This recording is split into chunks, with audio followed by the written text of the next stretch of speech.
people need to get their relationship to light and darkness correct. This might sound silly, but getting enough sunlight early in the day, and yes, even when it's cloudy out, there's sunlight, and then keeping it dark at night, it doesn't have to be pitch black, has been shown additively to offset many of the negative effects of things like depression, OCD, ADHD, bipolar disorder. You're setting your physiology right. This circadian, this 24-hour schedule that we're on, is dictated by light through the eyes at particular times of day and darkness other times of day. The use of phones and screens, while fantastic, right, is disrupting our circadian schedules and health, in particular mental health. It's not just the content people are receiving on these devices, it's also the light itself. So get that right. It requires no cost, and it sets things in the right direction.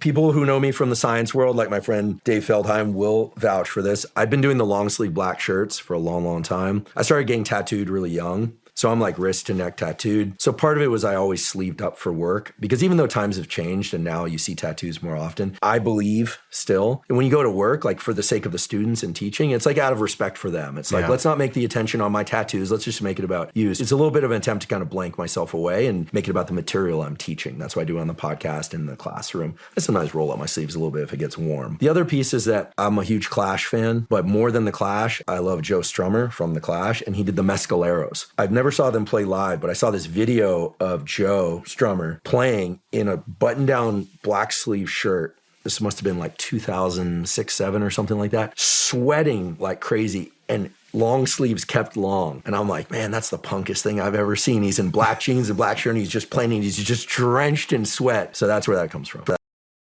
Where is psychedelic medicine today? I think there's a therapeutic potential for sure. These psychedelics seem to do at least two things. They kind of recede the waterline on the conscious to unconscious mind. You get to see your unconscious mind. You start to see the structure of your thinking, but it happens with real emotion and in real time, and you get a lot of reps. So rather than thinking about something, you are experiencing something, and you get to see the structure of how you're dealing with that difficult thing or that great thing. You can think about family and feel all the things you feel about your family, and it's on repeat over and over and over, as well as areas of the brain that are involved in context-dependent decision-making. So you can perhaps make better decisions about alcohol, or better decisions about how you feel about certain things, and even feel differently about certain things that happened, while still understanding they happened, and they happened in this exact way. So you're not erasing memories, you're modifying the emotional experience and the response to those.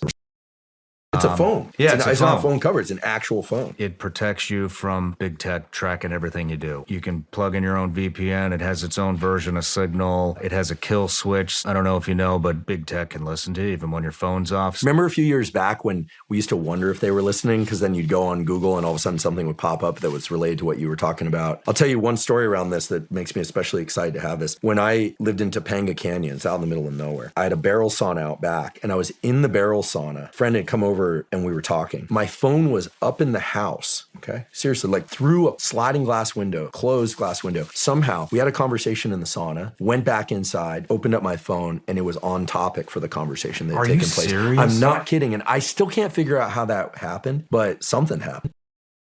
It looks like it's possible that Neuralink is going to help blind people see again. Is there any truth behind that? Yes, there is. Here's what they're doing there. They're using small implantable devices to stimulate neurons and or record from neurons. They're taking perceptual events like motion, color, face recognition, etc., figuring out what patterns of neural activity are required, and then going into the broken visual system of a human and introducing the healthy patterns of activity by simply replaying those patterns of activity at the right location along the visual pathway. Wow. Now, it makes very good sense as to why this would be the first thing that Neuralink should pursue, because the visual system has this important property, which is that you know what the inputs are that you want to deliver to the chip.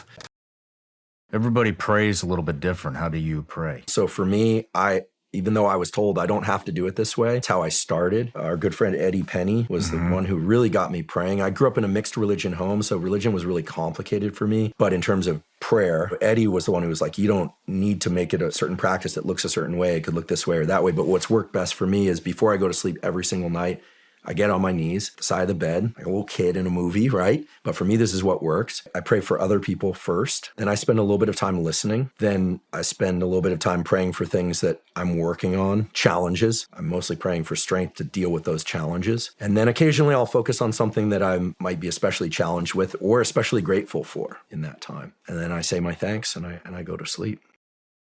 Someone I really respect said this. There are basically two kinds of people in life. They're winners and they're losers. And the definition is this. Losers take things that happen to them and that they feel inside that suck, and they wallow and they use it for self or outward destruction. Winners take whatever they feel it, it sucks, and they transmute it into things that are good for themselves and for the world. Period. End of story. And so when I say it's like devil God stuff, it's actually that way. That's how it works.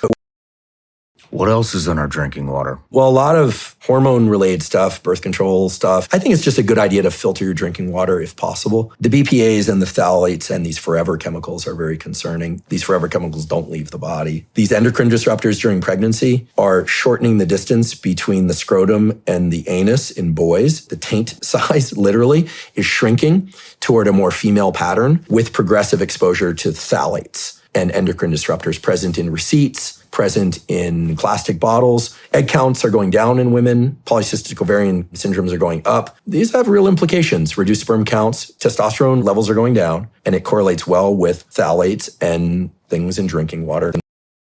Who should not do cannabis at all? There is a growing body of research supporting the fact that some people, especially young males with a genetic predisposition to bipolar disorder or schizophrenia or other forms of psychosis, if they do high THC cannabis, can exacerbate or maybe even trigger psychosis. I got myself into some, let's just say, friction territory by putting that out there. But after getting attacked for saying that, there was another group of researchers that came in and supported that. You see data on both sides. For these individuals, the genetic predisposition is such that if they smoke cannabis for a couple of years, sometimes they can induce a permanent psychosis later.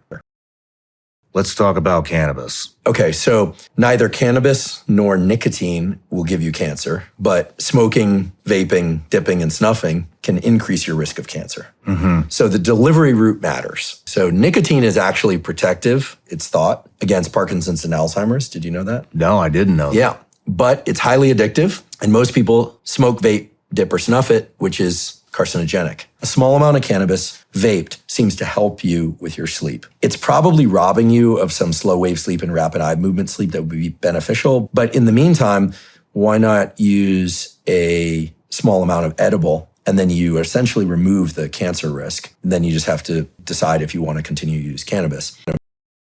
One thing I'm increasingly concerned about, these rates and depression rates of young men in the United States, but we have a serious crisis of identity that people are starting to talk about. But even the mere mention of it, it sounds like, oh no, they're all going to rally together and do bad things. No, these young guys are so confused about whether or not they have any worth in the world or how to express their generative drive in positive ways. I think most of it starts with lack of, I'm just going to say it, strong, in the right sense of the word, paternal figure. But when I hear about people putting in their mouths, hanging themselves, it's like, it is preventable. It's at the level of, sure, government institutions, but like, I think we got to like crew up and take care of each other because time's going by. It's good to hear you say that.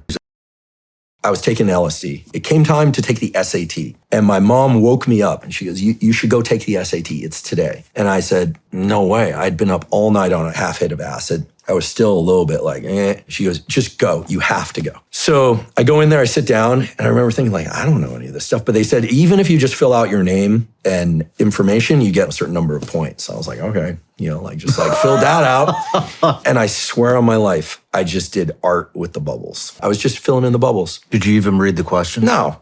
You kidding me? And I broke 1,000. I know people are going to hear this thing and be like, no, I broke 1,000. That's divine intervention. Give me another reason. There isn't some other way that could happen.